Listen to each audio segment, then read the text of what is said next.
Look, our kid is so adorable. Looks just like me, huh? We've got another one on the way too. Look at my wife. You can tell she's expecting, right? But man, it must be miserable being barren and useless, huh? Breaking up with a dud like you was the best decision I ever made. With a voice loud enough to echo through the mall, my ex-husband Scott belittled me with words like defective, barren, useless, boasting about his fertile, superior new wife. Although I received sympathetic glances from those around us, at that moment I couldn't care less. With a sigh, I started to share a major fact he was unaware of. Don't you know? My name is Alyssa. I'm a 34-year-old housewife. Scott, my ex-husband, is a 36-year-old office worker, 2 years older than me. I met Scott at a social gathering through mutual friends. Scott is very outgoing, the complete opposite of me. Scott was the one who reached out to me, who was being shy at the gathering. At first, I could only have awkward conversations, and I was always in the corner. But thanks to Scott's outgoing personality, I was easily welcomed into the group. You should have more confidence in yourself, Alyssa. It's a waste. You're so cute, he would say, casually walking beside me on our way home from drinking parties. I started to have a soft spot for Scott, who was upfront but somehow adorable. Afterwards, we started to see each other more. Our relationship progressed, and we ended up living together and getting married. Loved by my kind husband, our married life was smooth sailing. But even though we were a close couple, we were not able to have children. Therefore, we, who both wanted a child, decided to undergo fertility treatment. Or rather, I decided to undergo fertility treatment. Scott was really kind. He was supportive throughout my fertility treatment. It's okay, I'm here. Even if we can't have children, I'll always be by your side, Alyssa. Scott, I'm sorry. It's not your fault, Alyssa. You don't have to bear it all by yourself. Let's take our time. At this point, I didn't even think, why just me? And was simply filled with guilt. 3 years have passed since we started the fertility treatment, but there was no sign of us having children. Initially, kind Scott started subtly showing his irritation about not having children. One day, when I told Scott about my cycle and tried to initiate having sex, he said, "I'm tired," and turned his back to me and fell asleep. Since then, he has been making excuses and turning me away. Without even trying, we could not even confirm whether we could get pregnant. And we were facing a crisis in our relationship even before I could get pregnant. Our conversations as a couple also gradually decreased. But Scott started a conversation with me in a cheerful tone for the first time in a long time. I saw my colleague's child the other day, and he was so cute. Whether he knew my feelings or not, he started talking about his colleague's child. Oh, really? I wonder when I can see my own child. Scott would make sarcastic remarks and blame me like a mother-in-law. Yeah, but recently we haven't been doing anything, so I don't think I have any better chance of conceiving. While feeling guilty, I hesitantly talked back to Scott, but he quickly retorted, What? I'm just tired from work.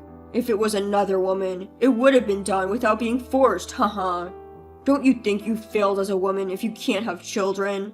Try putting yourself in my shoes. I could only stay silent.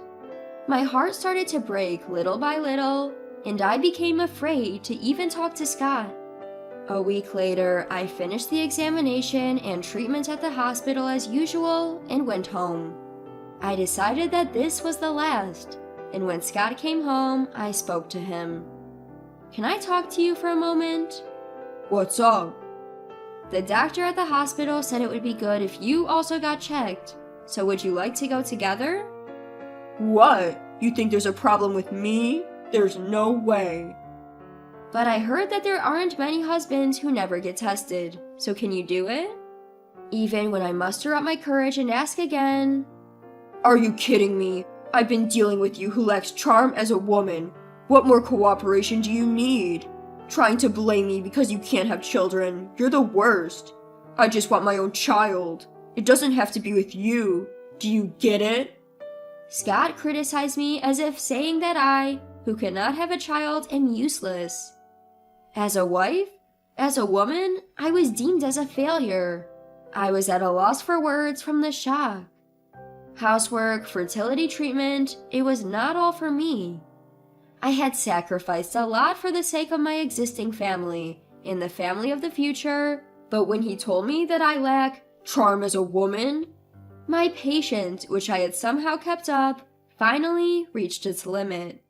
A few days later, Scott casually revealed that he was actually cheating on me. The other girl is pregnant, and to be honest, there's nothing happening with you, so I'll go with her.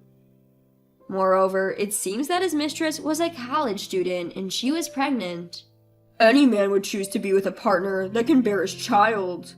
Without any shame and rather speaking down to me, it was frankly infuriating, but thinking back to those words, it felt like he was declaring his affair, and somehow it made sense.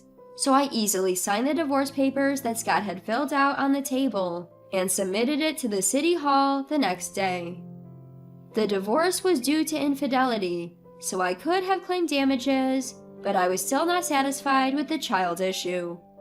I consulted with a lawyer and arranged not to claim damages in exchange for Scott undergoing a fertility test, and decided on getting back at him. A few days later, I reported my decision to my parents at home. Far from being upset, I was more angry and regretted not breaking up with Scott sooner. My time with him was a waste, and my friends encouraged me to make a fresh start. 2 years after the divorce, I ran into my ex-husband, Scott, while shopping at a mall. Scott was with his new wife, a former college student, and their child. Our homes weren't too far apart, and since we live in the countryside, it was expected that we might bump into each other at the mall. Oh, long time no see. You still doing all right? Hi. Scott greeted me with a smirk and a condescending attitude, unbecoming of a man who had run off on his wife. Look, our kid is so adorable. Looks just like me, huh? We've got another one on the way too. Look at my wife. You can tell she's expecting, right? But man, it must be miserable being barren and useless, huh? Breaking up with a dud like you was the best decision I ever made. Scott proudly bragged about his fertile wife and loudly insulted me, calling me defective, childless, and a failure. His voice echoed throughout the mall. Despite the sympathetic looks from those around us, I didn't care. As I let out a sigh, I began to reveal a critical fact to my ex-husband, as a form of revenge. Well, it's nice that you remarried a wonderful woman and even have a child. Your wife may be competent, but what about you, sir? What? What are you talking about? Don't you remember? You took a fertility test in place of damages? The test results came back. And Scott, it turns out you should have been the one getting fertility treatment. I was just fine and fertile. That's a lie, right? It's some kind of joke, isn't it? Scott, who had always thought he was fertile, was clearly disturbed. It's true. As I told him this, I calmly whispered into his flustered ear. If you think it's a lie, why don't you do a DNA test on your child? Best of luck building a happy family. Scott, panicking, hurriedly left me and confronted his wife. From a distance, I heard him yelling, "You deceived me!" and such, but I didn't want to cause more of a scene, so I waved my hand and left the place. My heart, which had been clouded for a while after the divorce, felt instantly clear. According to what I heard later, it seemed that the child his wife had given birth to, and the one she was currently pregnant with, were not Scott's. His wife had a main partner, and both children were from that man. However, desiring financial stability, she had chosen to marry Scott without love. Once it was discovered that the children weren't his, Scott was furious and their marriage deteriorated. The wife, who had never loved Scott, effortlessly switched over to the real father of her children. Scott, who was quickly discarded and became lonely, called me almost every day, saying things like, "You're the only one I love. I was just dazzled by a younger woman, but I'm sober now," and requested to remarry me. The fact that he had abandoned me when I needed him most was an undeniable truth. There's no way such words could easily overturn that. I was dumbfounded and blocked his number on my phone.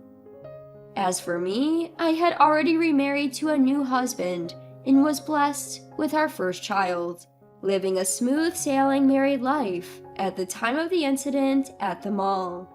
I had known my new husband from the time before we were married, as he was from a client company I had been serving at my previous job.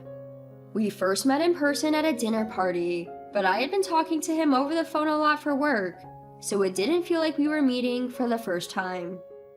Although we had kept in touch, he didn't contact me after I decided to leave my job, and we gradually lost touch. One day, I ran into him in town after several years. He confessed that he had feelings for me when he heard that I was getting married, but didn't say anything. Over time, as we began to meet, I found myself attracted to him, and it didn't take long for us to get married.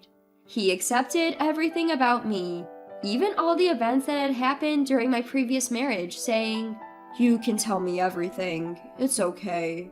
And before we got married, he even came to the hospital with me to take a fertility test. I felt an unprecedented amount of love from him for doing this to make me feel comfortable. I'm truly happy to have been blessed with my first child in life, with a husband who cares for me so much. A few years later, Scott, who had lost contact with me and was still unable to give up, started to hang around my area.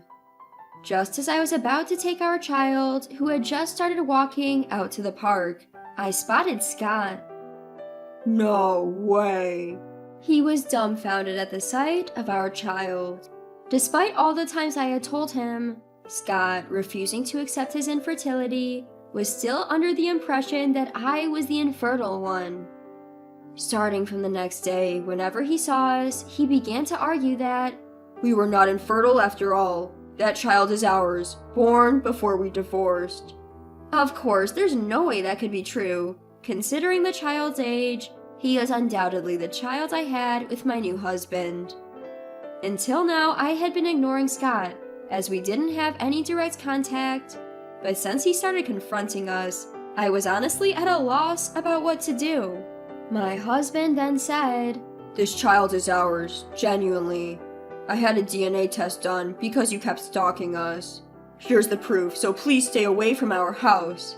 And he held out the results to Scott, driving him away.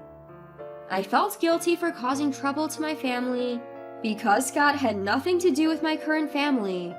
But after driving Scott away, my husband silently held me and our child tight. There were no words, but that alone was enough. Once our child started attending daycare, perhaps because Scott couldn't get near our house, he started lurking around the daycare when my husband wasn't around. I was alert, but with the help of the Parents Association and the daycare, we managed to get through it for a while. However, when Scott finally forced his way into the daycare, we immediately reported him, as this act endangered the children, and Scott was taken into police custody. The responding police restrained Scott with practiced ease, but he kept on shouting his unfounded lie. "That's my child. What's wrong with visiting my own child? Let me go," causing confusion around him. Unfortunately, Scott's boss also had a child attending the same daycare as mine, so naturally, this incident became known to him. Since then, Scott was completely ignored at work. He was given no work and just idly spent his days. Despite this, in an attempt to remain at the company, he kept making desperate, unseemly excuses, shouting, "There's no way I'm infertile. I do have my own child. Hearing this, it seems he was eventually let go, as anyone would expect. Scott, who had no workplace to go to and no family to return to, went back to his parents' house and lived quietly. However, the neighbors began to spread rumors about the man-child with no children, and it became widely known that he had been involved in a police matter, and he was looked down upon. Without a job and unable to have children, finding a new bride surely wouldn't be easy. The label of being childless was like a boomerang, coming back to deeply pure Scott, leaving a large scar. His parents seemed to keep him confined in their home, perhaps out of concern for the neighbors. There was no longer any possibility of him having a child. As for our family, we breathed a sigh of relief, knowing that Scott was confined at home. Since then, we've been living blissfully, surrounded by my loving husband and child. Children keep parents together, and I firmly believe that no matter what happens to us, our child will keep us connected.